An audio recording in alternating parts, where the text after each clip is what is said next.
반가 안녕하세요.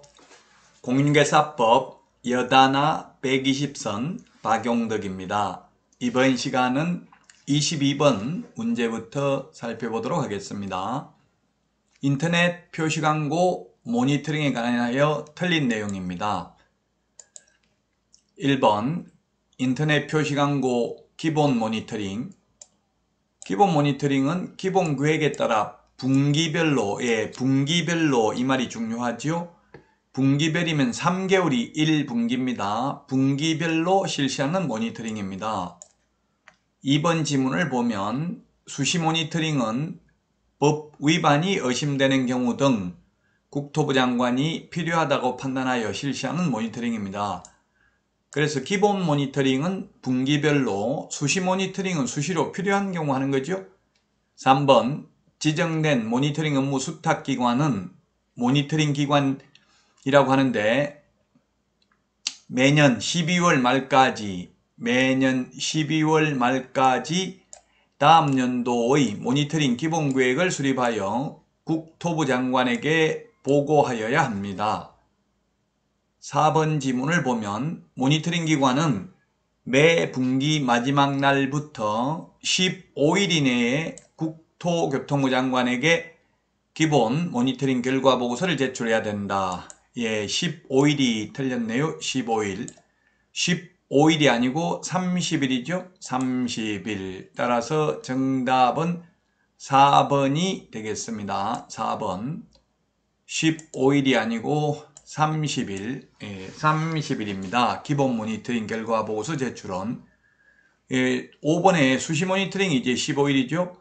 모니터링 기관은 수시 모니터링을 실시하기 전에 국토교통부 장관에게 모니터링의 기간, 내용, 방법 등을 포함한 계획서를 제출해야 하고 해당 모니터링을 완료한 날부터 15일 내에 국토교통부 장관에게 결과 보고서를 제출해야 된다. 15일입니다. 수시 모니터링은 15일, 기본 모니터링은 30일이라는 점을 주의하셔야 되겠습니다. 따라서 정답은 4번이 되겠습니다. 이 30일이라는 말은 우리 암기 프린트 35번에 12번에 있고요. 수시 모니터링은 49번에 암기 프린트 동그라미 8번에 있습니다. 자, 다음은 23번 문제 살펴보도록 하겠습니다. 옳은 것입니다. 1번 개업공개사가 중개행위를 함에 있어서 고의, 중대한 과실로 인하여 거래 당사자에게 재산상손을 발생한 경우에 한하여, 중대한 과실에 한하여 이 말이 틀렸죠? 모든 고의, 모든 과실입니다. 그래서 경미한 과실도 손해배상 책임이 있습니다. 이번에 개업공개사는 중개사무소 개설 등록 신청 전에 보정 설정을 해야 된다 했는데 신청 시에 했는데 신청 시에 할 수 없고요.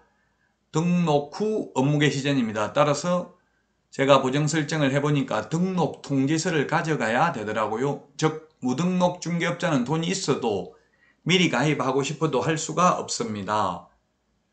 분사무소 설치 신고나 매수 신청 대리인 등록 신청의 경우 미리 보정 설정을 해야 되죠. 우리 암기 프린트 51번, 56번, 1번부터 3번까지 내용을 숙지하시기 바랍니다.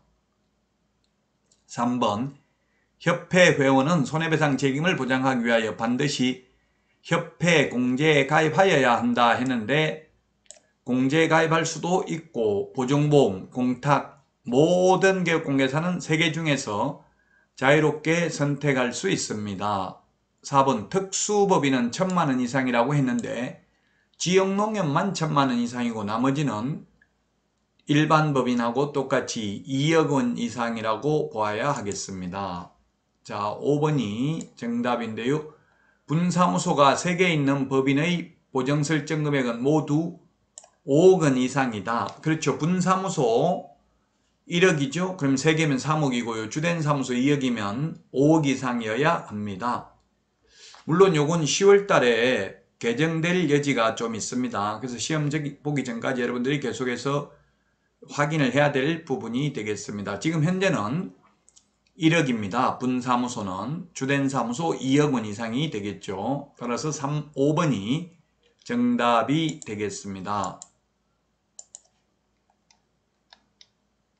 다음은 24번 문제 보도록 하겠습니다. 틀린 것입니다. 1번 자격증이 없는 자가 거래 행위를 중개하였으나 업으로 한 것이 아닌 경우 그에 따른 보수지급은 유효하다.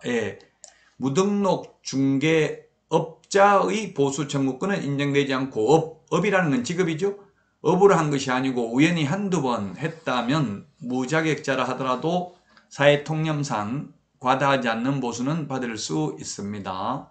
그 다음에 2번 주택에 대한 중개보수는 국토부령이 정하는 범위 내에서 시도 조례로 정합니다. 자, 그 다음에 3번 중개보수의 지급시기는 개업공개사와 의뢰인간의 약정에 따르며 약정이 없을 때에는 중개상물의 거래대금 지급이 완료된 날로 합니다. 매수 신청대리 보수는 약정이 없으면 매각대금 지급 기한일이죠. 4번 건축법 시행령 별표 1 제14호 남목에 따른 전용면적 85제곱미터 이하로서 상하수도 시설이 갖추어진 전용 입식부엌, 전용 수세식 화장실 및 목욕시설, 전용 수세식 화장실에 목욕시설을 갖춘 경우를 포함해서 이걸 소위 주거용 오피스텔이라고 하죠. 이런 주거용 오피스텔은 의뢰인 쌍방으로부터 각각 받되 매매는 0.5%, 임대차는 0.4% 범위 내에서 받을 수 있습니다. 틀린 것 정답은 5번이 되겠네요. 동일한 중개사물에 대하여 동일 당사자 간의 매매계약과 임대차 계약이 동일한 기회에 이루어지는 경우 임대차에 대한 거래금액만을 적용하는 게 아니라 매매에 대한 임대차가 아니라 매매에 대한 거래금액만을 적용합니다. 따라서 5번이 틀린 정답이 되겠습니다. 여러분 많은 도움 되셨나요? 도움 되셨다면 구독, 좋아요, 알림 설정 해주시면 감사하겠습니다. 다음 시간에 찾아뵙겠습니다. 안녕히 계십시오. 안녕.